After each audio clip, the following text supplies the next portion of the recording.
So, Angulimala. This is the 8th in this series of talks on the Buddha. So 20 years had passed since the Buddha's enlightenment. He usually spent the rainy season in different places, but this year he was spending it in Savatthi in the Jeta Grove, and he was actually to spend most of his future rainy season retreats in Savatthi at the Jeta Grove. So this year something was going on in the realm. In the scriptures we hear, a bandit had appeared in the realm of King Pasenadi of Koshala.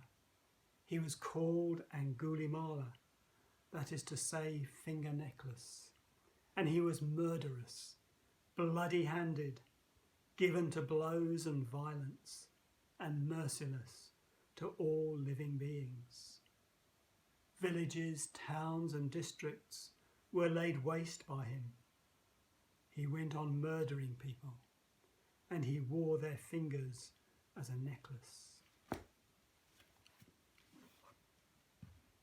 So, a grim and terrifying figure was on the loose in ancient India. One morning, having begged his food in Savatthi, the Buddha set out along the road where Angulimala was known to be doing his dark work. As he walked, he was warned by farmers, cowherds, goat herds and travellers, don't go down that road. Angulimala is down there. Groups of 10, 20, 30, even 40 have thought they would find safety in numbers, but Angulimala has routed them all and taken their lives. Don't go that way. The Buddha heard their warnings and he walked on in silence.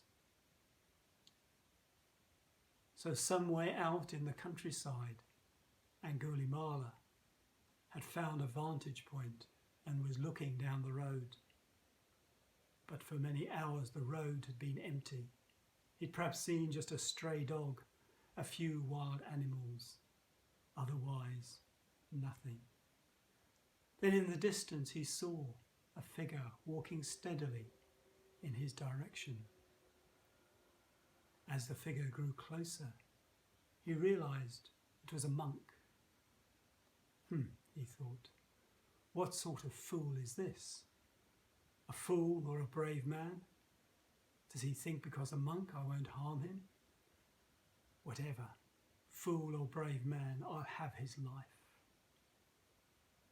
So as the monk came closer, past him, he came down out of his hiding place and onto the road and began running after the monk, who was of course the Buddha, intending to run him down and kill him. But now something very strange happened. As fast as Angulimala ran, he couldn't catch up with this figure who didn't seem to change his face at all, just walking steadily, calmly on down the road. What's going on, thought Angulimala. What's going on? I can usually run down an elephant or a horse or a chariot or a deer, and yet this monk is just walking so calmly and steadily, and I can't catch him. What's going on? Eventually, he shouted after the monk, "Stop, monk, stop." And the Buddha replied, "I have stopped, Angulimala. Now you must stop." So it seems Angulimala had a rather black and white mind. He recognized that the monk was a disciple of the Buddha by his robes, by his shaven head. What do you mean? You monks are always supposed to tell the truth, but you say you've stopped when you're walking, and you tell me not to stop when I'm standing still. What's going on? I have stopped harming living beings and doing violence forever, Angulimala. But you know no restraint in the violence and harm that you do. Something in the words of the monks struck deeply into Angulimala. Here, at last, is someone I can respect.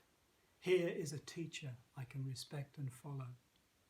He threw down his sword and shield and bow and arrows and came to the Buddha, asked him to accept him as a disciple, as a monk disciple.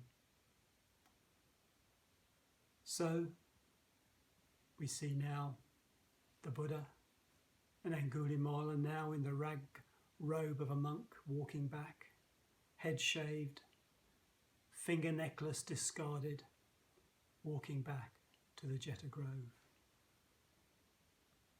So the Buddha is sitting in the Jeta Grove with Angulimala a little way away, other monks around.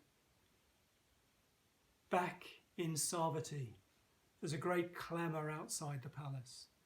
People want the king, King Pasenadi, to do something about this Angulimala who's terrorising the neighbourhoods, making it impossible to live a normal life. So he sets off. The king sets off with 500 men, sets off to try and catch Angulimala. On his way, he stops at the Jeta Grove, for he'd been a long time a disciple of the Buddha. He leaves his sword behind and walks into the company of the Buddha and pays his respects. "What's troubling you, good king?" the Buddha asks. Have you been invaded? What's happening? You're looking very upset. And the King Pasenadi, tells him about Angulimala, who's causing such terror, such havoc in his realm. "So what would you do?" said the Buddha. "What would you do if Angulimala became a disciple of mine? He became a shaven-headed monk and followed my path, my teachings." "Well, I'd show him the respect due to a monk. I'd make sure he had the food and robes he needed." The Buddha stretched out his hand towards a monk sitting very near to King Pasenadi. "That is Angulimala, good king." King Pasenadi's hair stood on end. He shivered and shook. He was terrified. "Don't be afraid. Don't be afraid, good king. Angulimala is now a disciple of mine." Slowly the king's fear and upset subsided. He went over to Angulimala, paid his respects, made sure he had the robe and bowl and all he needed, and went back to the Buddha. "It's wonderful, Lord," he said. "It's wonderful how you, quite peacefully, have subdued Angulimala, whilst I, with all my armies and helpers, were unable to do that." So he went back to the city, and the people of Koshala were again able to live in peace. So Angulimala trained with the Buddha, and the Buddha kept a careful eye on him. One day he'd been in Savatthi begging for his food, and at one of the households he'd been begging for, he came across a young woman in great pain and travail trying to give birth, and he felt great empathy for her pain and her suffering, and also her helplessness. And when he came back to the Buddha, to the Jeta Grove, he told him of this. The Buddha said, "Go, Angulimala, and say to that woman, that young woman, since I was born, I've caused no harm to any living being. By this truth, may your suffering be ended and you find peace. I can't say that. I can't say that, said Angulimala. I've caused so much pain and suffering to others. Well then, said the Buddha, say that since I've been reborn in the noble life, since I've been reborn on the noble path, I've caused no harm to any being. By this truth, may you find peace. So Angulimala went back into the city, saw the young woman still struggling in childbirth. He spoke to her, and those words had a tremendous pacifying effect, and she gave birth in peace, and all was well. Later on, meditating in the forest, Angulimala found the deep wisdom and love and understanding of the Buddhas. He became an arahat. And other times after that, he went into the city to beg for food and was recognized by people who had reason to hate him for the harm he'd done. Stones and sticks were thrown at him, broken pots. He was beaten, insulted, and went back to the Buddha bleeding, his robe torn, his begging bowl shattered. The Buddha saw him coming and went out to meet him. Bear it, brother, he said, bear it. By bearing it and not reacting now, you will be saved in this very life from having to endure countless suffering in hells in future lives. So Angulimala dwelled in this deepest peace, and we see him in the forest, praying, making a great prayer that his enemies, those who might harm him, those who might hate him, would also find the deep peace and happiness that he'd found in the teachings and path of the Buddha.